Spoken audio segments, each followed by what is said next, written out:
kata Adil dulu. Kamu tidak? Zara, berarti hanya Chelsea dan Nadia. Sudah siap belajar hari ini? Ya. Ya, sebelum belajar, silakan pimpin doa dulu untuk kelas. Silakan. Dan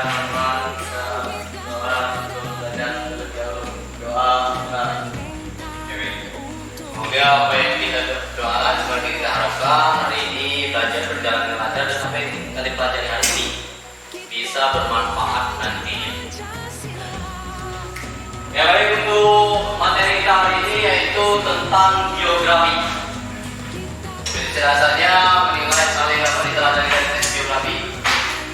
Yang kedua itu mengungkapkan kembali hal-hal yang dapat diteladani dari tokoh yang terdapat dalam teks geografi secara tertulis. Pernah dengar kata geografi? Apa itu geografi? Ada yang tahu? Apa itu? Itu geografi. Bukan geografi, ya geografi. Apa? Pernah dengar geografi? Pernah dengar? Apa itu geografi? Pernah lihat tulisan tentang orang lain? Lahir di mana?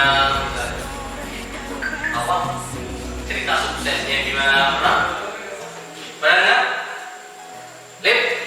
Pernah dengar? Belum pernah dengar? Sip? Ya, jadi biografi itu berisikan kisah suatu tokoh dalam mengarungi kehidupannya. Teks ini ditulis oleh seorang agar tokoh tersebut dapat diteladani banyak orang lain. Dan harus tokoh pahlawan, tidak harus tokoh pahlawan. Misalnya Randi mengidolakan seorang artis, tidak masalah. Apa yang diidolakannya? Atau apa yang bisa diteladani dari artis? Misalnya dia kreatif, dia punya banyak prestasi, atau mengidolakan pemain bola misalnya. Masalah. Jadi biografi itu bukan hanya pahlawan, atau kalian mengidolakan orang tua kalian sendiri. Kalian tulis cerita tentang orang tua kalian, itu menjadi sebuah biografi. Ada hal yang bisa kita teladani dari orang tua, misalnya seperti itu. Itu biografi. Ada istilah lagi, yang satu lagi yaitu autobiografi. Apa bedanya tadi dengan biografi? Kalau autobiografi, teks yang berisikan kisah hidup seseorang tokoh yang ditulis oleh dirinya sendiri. Autobiografi. Sudah paham? Apa tadi teman? Apa beda biografi dan autobiografi? Kalau biografi?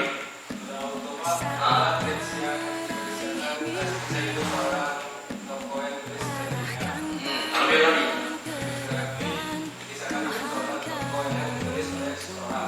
Tokoh lain, kita menceritakan orang lain. Jadi kalau di paragraf pertama biasanya itu orientasi. Jadi bagian paragraf pertama mulai dari tanggal lahir atau misalnya ada nama panggilannya, itu orientasi. Bagian kenalan tokoh. Yang kedua, kejadian dan peristiwa penting. Di sinilah kita mengambil teladan nantinya, atau kita ambil apa yang akan kita teladani atau apa yang bisa kita jadikan contoh di kehidupan kita. Yang ketiga, reorientasi. Bagian ini berisi komentar atau pernyataan simpulan mengenai rangkaian peristiwa yang telah diceritakan sebelumnya. Reorientasi berperan sebagai penutup pada teks biografi dan bersifat opsional. Tahu opsional? Ciri teks biografi. Coba baca.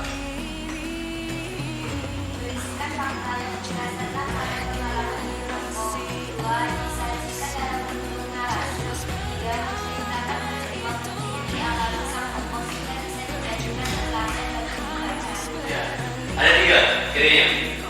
Siapa yang tokoh? Ini ada seorang pencipta pesawat. Berarti genio. Ini hal yang bisa diteladani. Pernah menjabat jadi presiden. Berarti pintar. Ini mulai satu tokoh yang diteladani. Ronaldo. Misalnya Ronaldo, apa yang dari istimewa Ronaldo?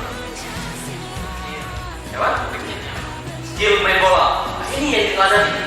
Bagaimana kita meniru atau menjadikan Ronaldo itu menjadi idola karena skill main bola misalnya. Intinya kalau biografi itu menggunakan kata ganti orang ketiga, ia, dia, atau nama tokoh. Kalau di sini ada yang mau tanyakan, kelompok 3 orang berkelompok, 3 orang berkelompok seperti yang Bapak sudah sampaikan. Biografi yang nanti yang kalian minati sudah Bapak siapkan mengerjakannya. Kalian tandain saja. Kalian berusaha orientasi. Ini 3 orang. Setelah itu tandai lagi ini kejadian atau peristiwa penting Pak. Ini reorientasi. Misalnya, Pak reorientasi tidak ada kesimpulannya. Berarti hanya orientasi dan reorientasi. Kalau kejadian peristiwa penting. Dan kelompoknya duduk di kelompok masing-masing. Coba. Ayo. 3.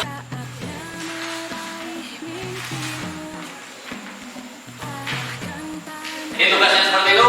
Temukan struktur teks biografi dari biografi yang kalian pegang. Yang tulisannya, misalnya dibacakan paragraf ini. Pengenalan, karena di situ ada pengenalan Ki Hajar Dewantara. Ya itu dipresentasikan depanannya. Jadi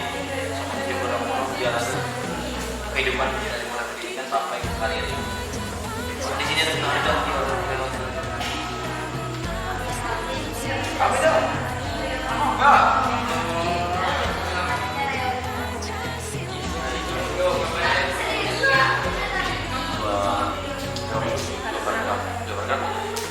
Mulai dari manusia sekarang. Kami dari kelompok 1 akan diberikan tugas, dan di paragraf 1 kami mengasihkan orientasi, karena orientasi itu adalah bagian yang mencakup pengenalan tokoh dan latar belakang dan kisah atau peristiwa. Dan di paragraf ini adalah praktek juga. Ada komentar pendapat lain? Jadi di kelompok 3 itu kelompok paragraf 1. Mereka yakin bahwa itu orientasi karena di orientasi menjelaskan pengenalan dari SDD seperti Joko Damono. Di paragraf kedua itu mereka meyakini bahwa memang kejadian peristiwa yang dialami oleh SDD. Yang ketiga, yang menyimpulkan dari kejadian tersebut SDD mendapat penghargaan, berbagai penghargaan. Mereka menyimpulkan bahwa itu reorientasi. Ada yang ingin memberikan pendapat? Tidak? Tidak? Silakan tutup dulu. Presentasi kamu. Dan kalimat ini Wassalamualaikum warahmatullahi wabarakatuh. Waalaikumsalam warahmatullahi wabarakatuh. Tepuk tangan dulu untuk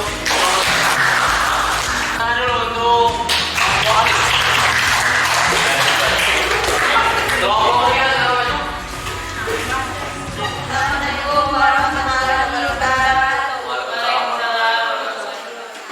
Di sini kami akan menjelaskan teks orientasi dari Abdul Malik Karim Amrullah. Datu tidak menemukan adanya orientasi karena kami tidak menemukan komentar atau kesimpulan dari teks biografi tersebut. tidak ada reorientasi berarti. Ada pendapat dari kelompok lain? Jadi apa harus ada reorientasi? Tidak harus ada di dalam teks biografi. Silakan. Waalaikumsalam warahmatullahi wabarakatuh. Penghargaan sebagai pameran utama pria terbaik itu FIFA Play Indonesia 2010. Ketika bermain dalam Play Broken Hearts pada tahun 2012, ia mendapatkan peran sebagai seorang yang menderita anemia. Assalamualaikum warahmatullahi wabarakatuh. Waalaikumsalam warahmatullahi wabarakatuh. Silakan untuk kelompok 4. Yang kalian diskusikan menemukan orientasi kejadian dan reorientasi. Jadi kenapa 2 kelompok malah tidak ditemukan reorientasi? Karena memang tidak ada komentar orientasi. Yang kedua, kejadian dan peristiwa. Yang ketiga, reorientasi. Jadi untuk tugas kerja kan, itu masing-masing, bukan kelompok lagi. Tugasnya itu membuat biografi orang lain. Jadi buat biografi, bukan autobiografi. Orang terdekat. Bisa, kalian punya guru favorit. Kalian cari informasi tentang guru tersebut. Kalian ceritakan dalam sebuah narasi dan berbentuk biografi. Harus buat sendiri, bukan dari internet. Kenapa tegaskan orang terdekat? Karena ini bisa kalian terapkan atau bisa kalian jadikan pedoman atau teladan nantinya di kehidupan kita sehari-hari. Dari cerita tokoh-tokoh itu menjadi teladan